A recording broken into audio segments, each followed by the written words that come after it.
You know, fishing floats and bobbers have been around for a long, long time. And they come in all different shapes and sizes, and it's not always easy to know what particular style of float to use for whatever particular fishing situation you find yourself in. Well, in today's episode of the Shop Series, I'm going to talk about fishing floats. I'm going to tell you about my favorite fishing float company and why I like to use them. And I also want to tell you about a big splash they made when they started selling plastic fishing floats in Dayton, Ohio in the 1940s and 1950s, but how they made an even bigger splash in the legal world. Hey, folks, and welcome to the shop. My name's Sean, and this is a series where we just hang around out here in the shop and talk about my fishing stuff I've collected over the years. Not much of it too valuable, but, I like to look up and read about the stuff that means something to me, and I'm not an expert, but I do know a little bit of stuff about some of the stuff I've collected. So thank you for tuning in, and let's talk about the Dayton Float Company. So the Dayton, actually, fishing lure company started, as you might guess, in Dayton, Ohio. They started in the 1940s. A fellow's name was Huston, James Huston.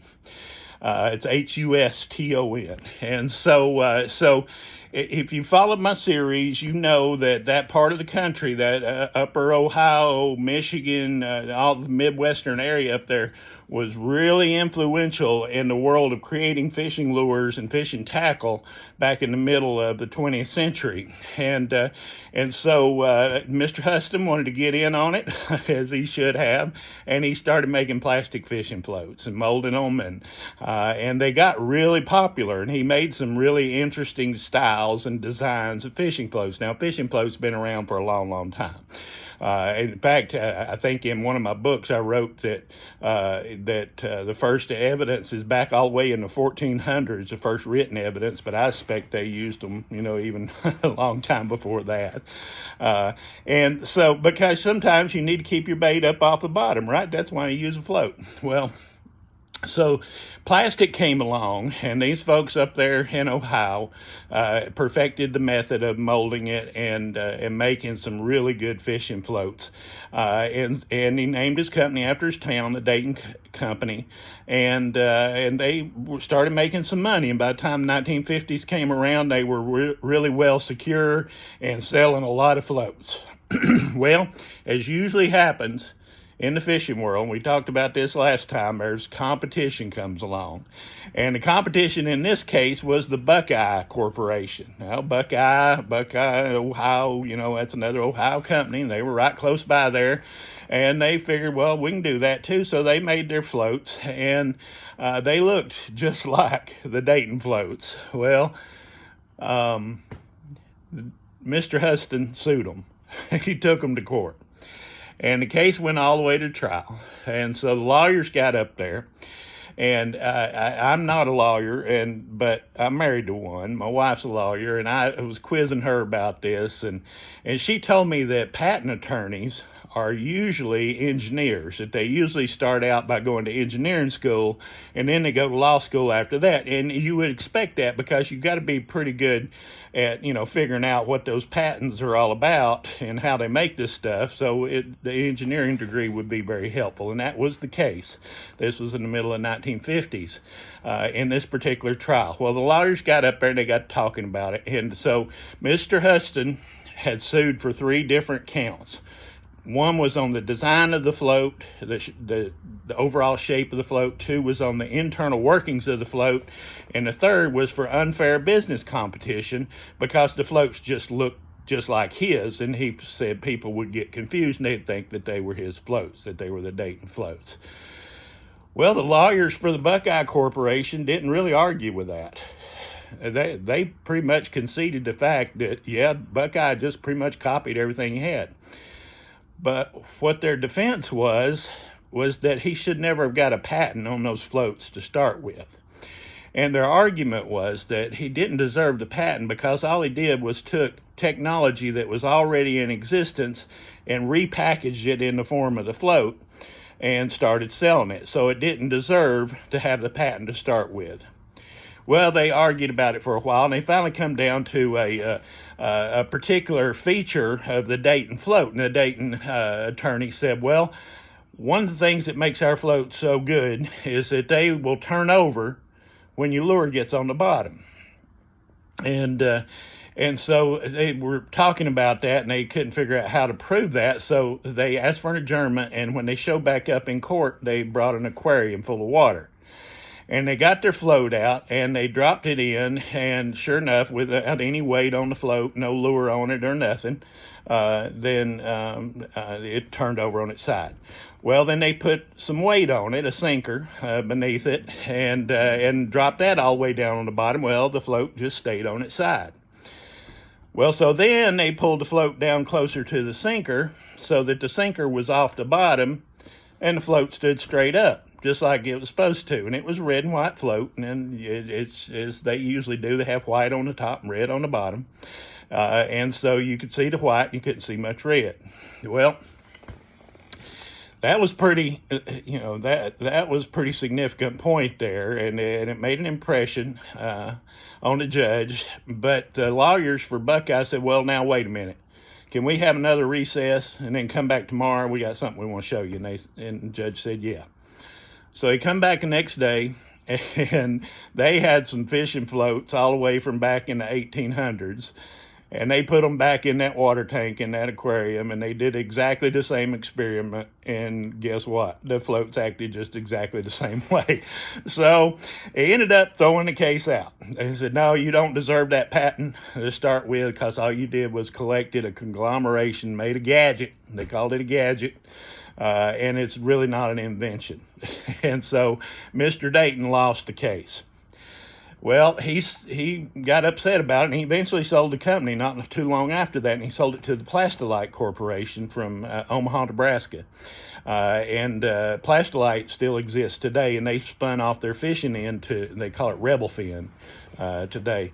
But anyway, so Plastilite thought, well, let's revisit. We're losing a lot of money because these other people making our floats. Let's revisit that case. So they brought it up to the appellate court. And the appeals court reviewed all the information, and, they testified again. And guess what? They come up with the exact same conclusion, that in order to have an invention, you can't just take stuff that's already been invented and put it together and call it a new invention, that it has to be something very significant and important. And so they appealed that all the way up to the Supreme Court, and the Supreme Court wouldn't take the case. In fact, they said, well, it's pretty ironclad law due to some earlier reasonings that they made too, and they said that these earlier judges had made the right decisions, and that case to this day stands as an example of patent law, and it's taught in law schools all around the country. And I just think it's interesting because those Dayton floats are my very favorite floats. Now, if you know me, you know I'm a pan fisherman. I like to get out there and fish for crappie and bluegill and different kinds of, all different kinds of pan fish that I can come up with. And my very favorite method of doing that is with a float and fly. My very favorite float to use is Dayton float. And let me show you a few of those. So these come in a lot of different sizes, and I like the smaller ones. Here's some really early ones, and you can see they're green and white, and then here's some red and white ones. These are 3/4 inch floats, and that's my favorite size. They called them Alt 1, and that was just the nomenclature that they used. They also make them a 1/2 inch and 5/8 inch. There's the next machination of them when Plastilite bought it. And these are all real good floats. They're still real, still floats that I use today. And you can't find them, but they still do make those 3/4 inch floats, and you can find them just about much in any tackle shop you want to visit.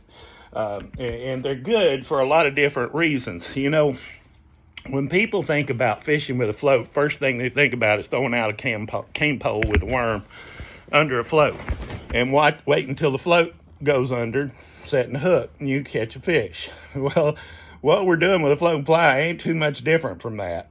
But there are some subtleties to it. So, in my first fishing book, Chesapeake Light Tackle, I outlined some of the particulars that you need to learn in order to be good at jigging, especially for striped bass, and followed that up in my second book with some more advanced principles for how to do that. I look at float and fly fishing very similarly. You've probably heard me say you have to tune in, you have to think down the line. Well, when you're doing that with a jig without a float, you're feeling, you're letting your hands transfer the signals to your brain, so you're feeling the bite. Well, in float and fly fishing, you're looking for the bite. And so back to that concept of amplitudes and frequencies that we've been talking about in the past. So you throw that float out and you got to fly under it however deep you think the water is. You don't want it to be too deep. You don't want the float to turn over. You want the float to stand straight up. And you throw it out there and then you start twitching it. And I like to go with a very regular rhythm, so I know what my frequency is. I'm twitching it maybe every half a second or every second or something like that. Just depends on the situation. And then I'm watching for anything to change in that float, because sometimes panfish bites are extremely subtle, especially crappie are really deliberate eaters. They'll come up and stop and look at your lure for a few minutes before they ever eat it. And usually they take it from the bottom. Well, when they take it from the bottom, if you're using a great big old float or any kind of, stand-up float or a weighted float, you're never going to know that, because that float's not going to do anything. It's not going to move. But if you use a small, like those little 3/4 inch or even smaller floats, it's going to move a little bit. You're going to see a little more red on the bottom. And you set the hook. And it's always a good time when you go out and you got a couple of anglers who are floating fly fishing, you see the bite before they do. And in fact, somebody made a hat one time and it said, "Watch your own damn float." And I like to get one of those. But that's kind of the way it works. So also, the reason you use a small float is, for one thing, you can see those subtleties of the strike, but another reason is because of resistance. Now, if you're using a big, heavy float or a weighted float, those fish are going to feel resistance, and they're going to spit that lure out a lot of times before it ever gets in their mouth good, and you never will catch them with a bigger float. So that's another reason that you use a smaller float. Now, I've been talking about spin casting, but I want to show you something else too. The fly fishing world, they've got their own, floats, and they call them indicators, but it's still a bobber. It's all it is. And my favorite ones are these Oros indicators that just came out about 5 years ago. And they're game changers, because previously, most of the indicators that we use for fly fishing, they had an attachment device on there, and it caused them, one thing, to be heavier, and for another thing, not to be aerodynamic. So you couldn't really predict how they were going to cast as well. But when Oros came out with these floats, and you just open them up, I can't get it open right now and hold my phone, but you just open them up and run the line through it. But when the fly fishing guys came out, they forgot that principle that Dayton knew back in the 1940s, and that is that you need color contrast in that float so you can see those subtle bites.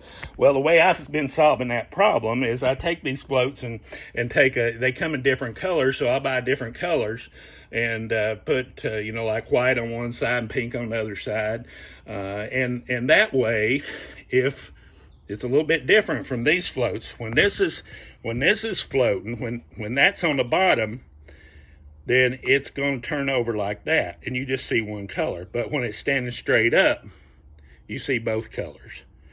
And so the Oros company has started making their floats in two colors now. They've caught on. Unfortunately, the Plastilite Corporation has kind of lost touch with the fishing community when it comes to floats. They're still making small 3/4 inch floats and smaller floats, but they're not making the good ones anymore, the green cap floats or the Dayton style floats that they made before. So we can't get those, but I look for them, in antique shows and stuff wherever I can find them, and I really do like those floats. So if you hadn't tried float and fly fishing, I wish you'd try it, because it will revolutionize your pan fishing, and bass fishing too. I had 5-pound bass last week on float and fly. And I've seen, up to 8-pound bass caught on float and fly. It's a good way to fish. There's subtleties to it. I've been able to teach maybe 3 people in Maryland I know some people in Tennessee, it was a real popular style back in Tennessee, back when I was growing up, but it's kind of changed a little bit, and there's not a whole lot of people back there doing it. But there are some, and they're really good fishermen. The best pan fishermen you will find on the East Coast know about floating fly fishing, and I can tell you their names because I know who they are, and they know who they are, and I hope they're watching this.